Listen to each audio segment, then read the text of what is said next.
comenzamos con el siguiente expositor de esta tarde, el arquitecto Marcos Barinas, arquitecto y académico, coordinador de la Maestría en Diseño Sostenible de UNIBE. Realiza sus estudios graduados como Fulbright Scholar en the Catholic University America en Washington, D.C., the Southern California Institute of Architecture en Los Ángeles, y tiene el posgrado en Relaciones Internacionales de la Secretaría de Estado de Relaciones Exteriores y diplomado en Medio Ambiente y Asentamientos Humanos de la Universidad de Chile. Fungió como director del programa Graduado de Arquitectura en los Fondos Europeos de Desarrollo en la UNFU. Ha sido profesor en Puerto Rico, Venezuela y Estados Unidos. En el sector estatal fue director de Urbanismo y Arquitectura del Instituto Nacional de la Vivienda, director de Ingeniería y Arquitectura y Mensura de la Secretaría de Estado de Medio Ambiente y Recursos Naturales y director técnico del Consejo Nacional de Asuntos Urbanos.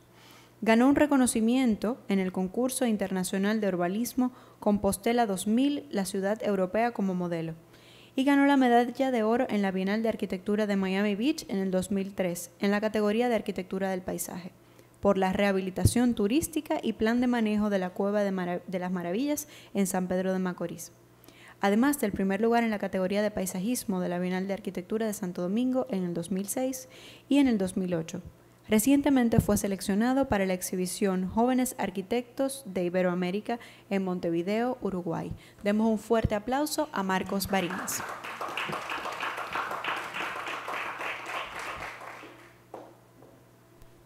Hola, buenas tardes. Un placer estar aquí.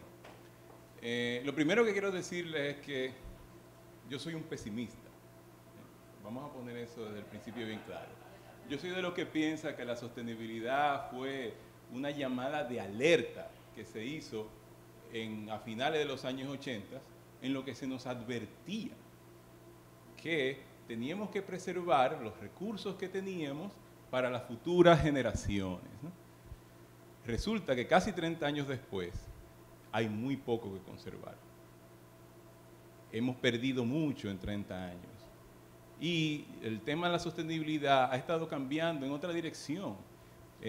Empezamos a hablar ahora de la resiliencia, ¿no? De cómo nosotros, como seres humanos, que hemos sido los causantes de esta situación, y como causantes de la situación también deberíamos de ser los promotores y los gestores de las soluciones para ese problema, debemos adaptarnos al cambio, como hacen muchos organismos naturales, que han tenido que adaptarse al cambio a partir de la presión que le hemos estado arrojando. En ese contexto de la resiliencia, en ese contexto de la adaptación al cambio, somos los urbanistas, los arquitectos y muchos creativos los que tenemos una responsabilidad muy grande, porque somos los que precisamente trabajamos con un elemento fundamental que es el espacio, ¿no? El espacio en el que habitamos, las coordinaciones que se establecen entre las personas para poder lograr estos objetivos que podrían hacer de este un planeta más sustentable. Bueno, yo hoy les voy a hablar de un aspecto que entiendo que es muy importante y es el tema de la huella urbana, ¿no? Y del impacto de las ciudades en este tema que hablamos tanto, que es el cambio climático.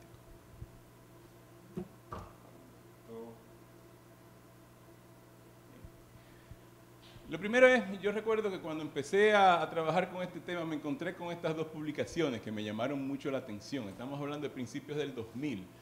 De un lado vemos una revista como Vanity Fair que habla de la vanidad, ¿no? Del consumo y de esa obsesión hacia el consumo que tienen los seres humanos, hacia los objetos, ¿no? Y esta revista que habla de la vanidad tenía un green issue, ¿no? Y el atlas de ese reino de la vanidad es precisamente Madonna, que por lo menos a mí me interesa mucho. Y por el otro lado, en el mismo momento estaba ocurriendo que había otra tendencia, que son estos políticos que se presentan como los grandes líderes que van a resolver la problemática del cambio climático a través de ordenanza, a través de políticas y a través de algunos aspectos que nada tienen que ver con ese de los objetos. Pero son dos mundos que se relacionan, y dos mundos muy importantes que hay que estudiar.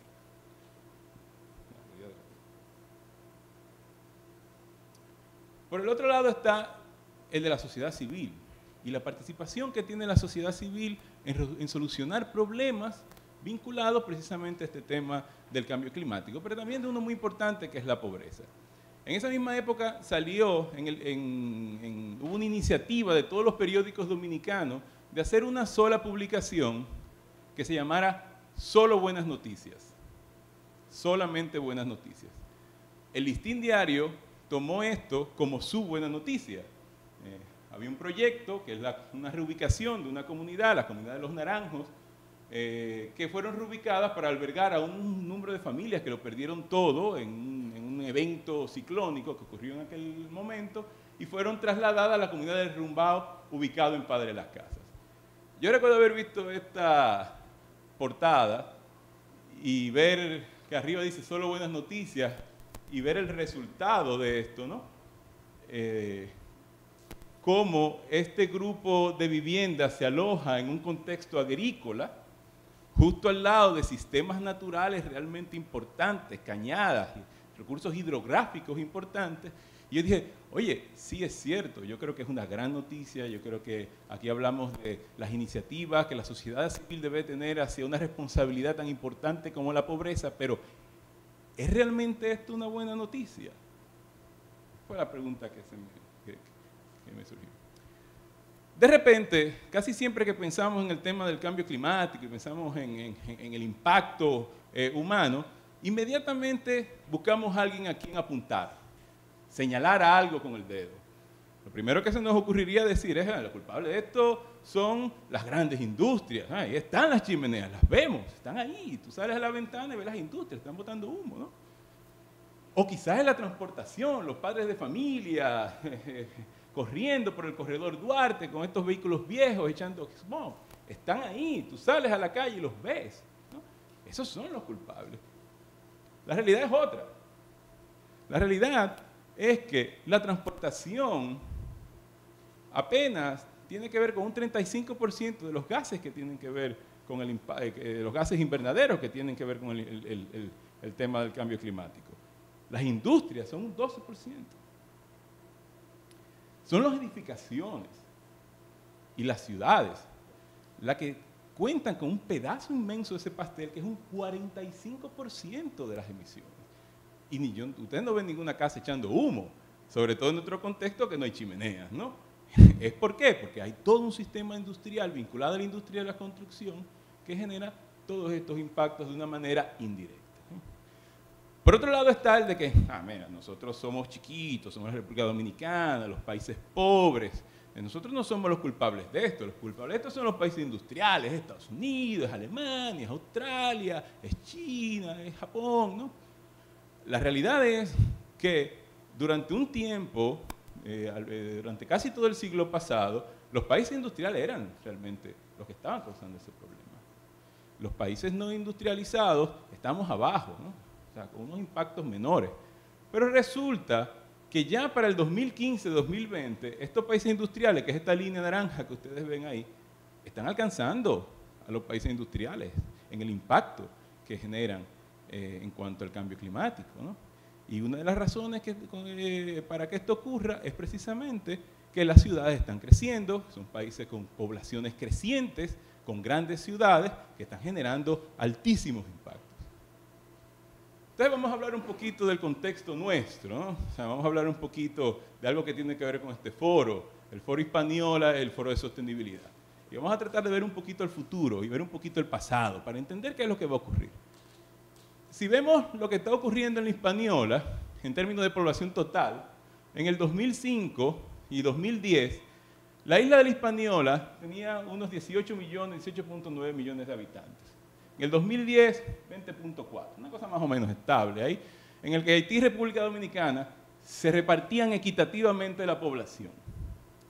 Pero había una diferencia fundamental en aquel momento, entre el 2005 y el 2010, y es que Haití es todavía lo es, una sociedad eminentemente rural.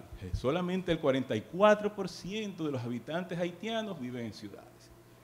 Sin embargo, República Dominicana es una ciudad urbana. Estamos hablando de 6.67% de la población dominicana vive en ciudades. Estamos hablando de que para el 2010, 7 millones de dominicanos viven en ciudades y solamente 5 millones de haitianos viven en el contexto rural. ¿Cómo han actuado estas dos ciudades principales, estos dos países, en términos de repartirse esa población? Bueno, ha sido muy equitativo hasta ahora y parece que seguirá siendo equitativo. En el 2005, ambos países más o menos compartían 2 millones de habitantes viviendo en la ciudad, en 2010 2.2, en 2015 2.3. Estoy utilizando datos de las Naciones Unidas, ¿no? Estoy utilizando nuestros datos. Y parece ser equitativo, parece que Puerto Príncipe va a salir más al 2025, Santo Domingo se va a quedar al 2.7. Pero cuando lo vemos en términos generales, nos damos cuenta que la población total de la Hispaniola para el 2040, señores, 25 años, es poquísimo tiempo. Hace 25 años salió el álbum de Thriller de Michael Jackson y para mí fue ayer. Okay. O sea, dentro de 25 años llega ahorita. En el 2040 van a haber 26.5 millones de personas viviendo en los dos países en la isla. Lo que significa, a partir de los porcentajes de ocupación de esas personas en las ciudades, que 21 millones de personas van a vivir en ciudades en la isla de la Hispaniola para el 2040. Okay.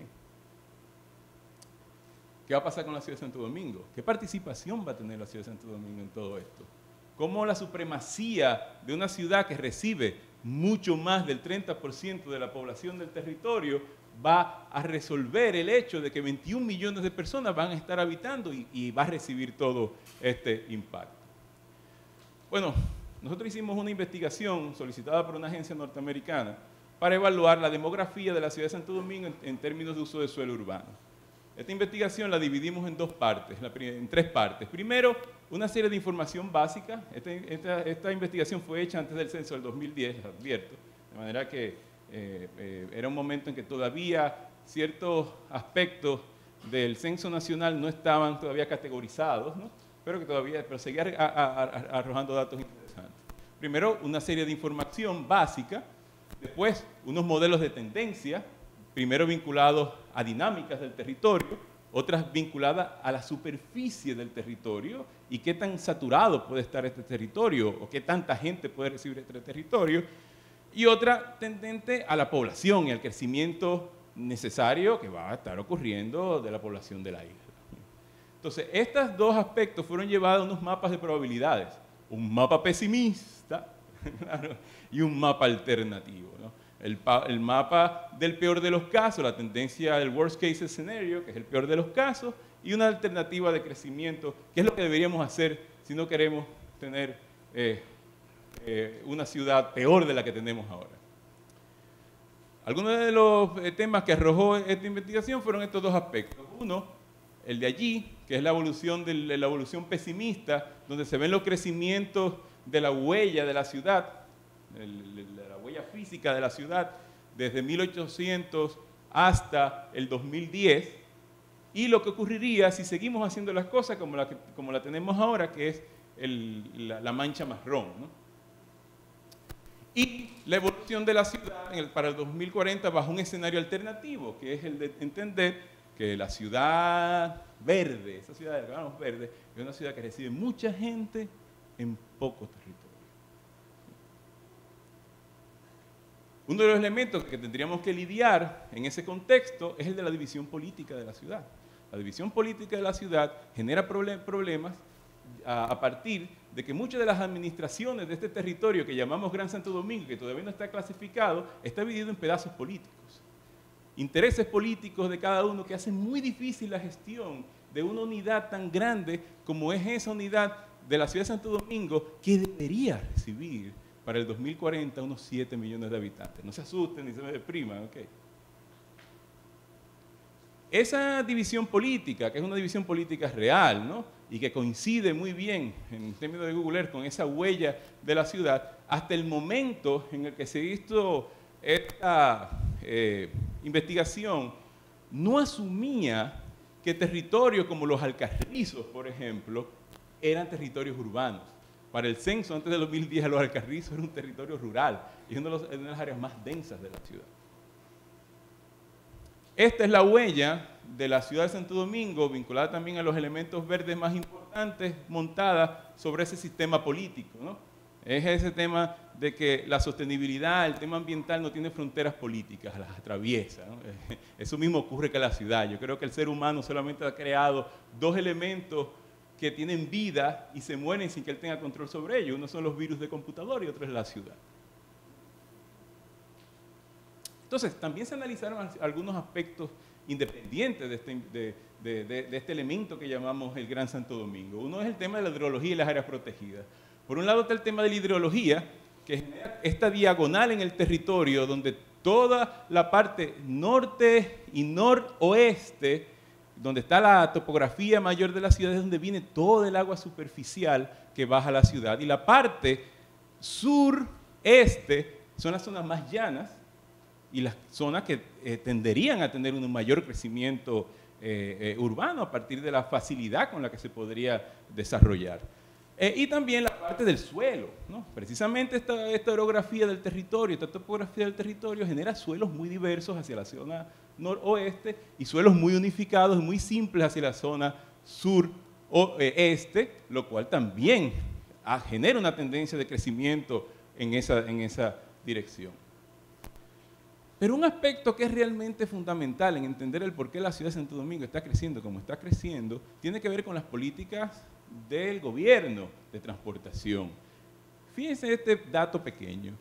Entre 1996 y 2003 hubo un crecimiento de la huella de Santo Domingo, estamos hablando solamente de 7 años, del 25%. Eso es mucho. La ciudad creció en un 25% en un rango de solamente 7 años. Se nota aquí arriba y abajo, los rojos es ciudad, los rojos es huella urbana. ¿Por qué? Se remodeló la autopista del Este y se remodeló la autopista Duarte. De manera que el crecimiento de la ciudad de Santo Domingo no ha estado relacionado a políticas municipales de desarrollo, ha estado relacionado a políticas centrales de transportación y, peor de los casos, de transportación privada. Okay. Otro aspecto que tuvimos fue el de las áreas verdes y protegidas. Entender un territorio en que los planes de espacios públicos se concentran solamente en el Distrito Nacional y apenas los espacios públicos que superan el Distrito Nacional son espacios informales, no han sido espacios estados fuera del cinturón del Parque de Santo Domingo Este, el Parque Mirador Este. Bien. Y como un elemento tan importante como este Parque Nacional que está aquí, parecería ser el parque ambiental que está trabajando a escala del territorio para una ciudad en franco crecimiento. Otro aspecto que tomamos en cuenta fue el de los sistemas viales, ¿no? Y de los sistemas de transportación. Los sistemas de minibuses y autobuses, no había una capa de un sistema de transportación muy importante, que es el de los motoconchos, que empiezan a ocurrir en sectores de la ciudad que no tienen acceso. Sistema del metro y la importancia del metro como elemento de densificación y crecimiento. Y el otro es el de las industrias y equipamientos, ¿no? Y cómo esas industrias, equipamientos y proyectos de futuro se reparten en el territorio también. Cada uno de estos aspectos, puestos, montados uno encima del otro, empezó a generar un mapa, ¿no? Que nos permitió a nosotros analizar barrio por barrio cuáles eran cada una de las presiones que estos barrios estaban recibiendo a partir de estos sistemas y cómo estos barrios iban a ser capaces de recibir más gente porque no estaban saturados, o de no recibir gente porque estaban saturados, o de crecer en población, como de hecho está ocurriendo con algunos barrios, y nos permitía crear una serie de escenarios. Esos escenarios hablaban de una densidad alternativa para el 2040 y una densidad poblacional, en el peor de los casos, que se extiende hasta Guerra, que sube hasta La Victoria y que peligrosamente se dirige hacia el noreste, que son las aguas, donde están todas las aguas que alimentan el subsuelo de la ciudad de Santo Domingo. Y también se hizo en términos de población, y el de población es mucho más impactante porque sobrepasa los límites de lo que se llama provincia de Santo Domingo y Distrito Nacional y se adentra ya en San Pedro de Macorís, San Cristóbal y Monteplata. También se hicieron algunas previsiones en el área central el impacto que tendría el metro en el crecimiento de la ciudad. Eso arrojó estos datos de tendencia poblacionales, ¿no? El dato que tenía el censo, en aquel momento, estamos hablando del 2010, antes del censo del 2010, era que Santo Domingo tenía en ese momento 2.735.000 personas. El censo del 2002 generaba un escenario de la misma ONE que decía que en el 2040 vivirían aproximadamente 4.500.000 personas. Nosotros, en el escenario alternativo, es lo que plantea la diferencia, fíjense, entendemos, de una manera muy conservadora, yo soy muy conservador, que la ciudad debería tener 5.600.000 habitantes. Y mi peor de los casos hablaba de una ciudad de 4.800.000 habitantes. ¿Por qué el peor de los casos tiene menos habitantes? Porque precisamente es un modelo inconveniente, un modelo que necesita más territorio para alojar menos gente y es el que nos traería problemas fundamentales. Se nota muy claro en estos 4 diagramas pasteles, donde el censo del 2002 y la proyección de la ONE para el 2040 son exactamente iguales, donde Santo Domingo Este y el Distrito Nacional tienen la misma población. Pero el peor de los casos míos y el peor escenario alternativo nuestro entendía que estos municipios periféricos iban a recibir mayor población e iban a tener un pedazo del pastel más grande. Y esos son los que nos pueden causar soberanos problemas. ¿Por qué? Primero, uno es la pérdida de la capa forestal y otros recursos naturales y especies animales, pérdida de tierra agrícola productiva, algo increíblemente importante, amenaza a sistemas hídricos subterráneos y superficiales, desarrollo de proyectos de densidad poblacional muy baja, elevando costos de proveer servicios de infraestructura, relaciones espaciales entre comunidades ineficientes, desaparición de comunidades rurales y de sus tradiciones y fomento de la revitalización y su impacto derivado. El escenario alternativo generaba una posibilidad, simplemente una posibilidad, una aproximación. Esta aproximación no es un invento nuestro, simplemente pusimos sobre el papel proyectos que ha estado desarrollando el Estado Dominicano y los municipios desde 1960, y lo pusimos juntos. Nada de lo que está puesto aquí lo propusimos nosotros como algo nuevo, ¿no? Y generaba un sistema de ciudad estableciendo unos límites específicos de la ciudad para poder preservar los recursos naturales que habían en ese entorno.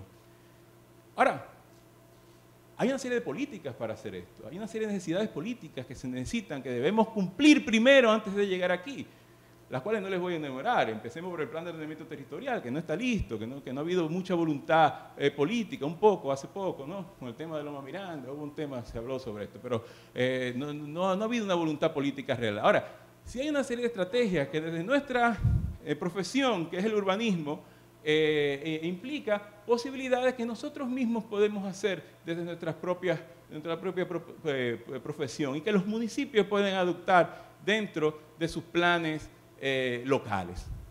Algunos son, primero, definir bordes apropiados los asentamientos para limitar la extensión horizontal de las áreas urbanas, preservar áreas agrícolas periféricas y vincular las empresas verdes relacionadas con el sector de energías limpias donde sea aplicable, prohibir desarrollos urbanos en zonas montañosas, áreas protegidas o hábitats de especies amenazadas, tierras conexas a humedales o cursos de agua sensibles, áreas agrícolas productivas, potencialmente productivas, desincentivar el desarrollo urbano, residencial y comercial a lo largo de anillos periféricos que puedan ser construidos y limitar la huella edificatoria de desarrollos a no más de 35% para reducir la degradación del agua subterránea.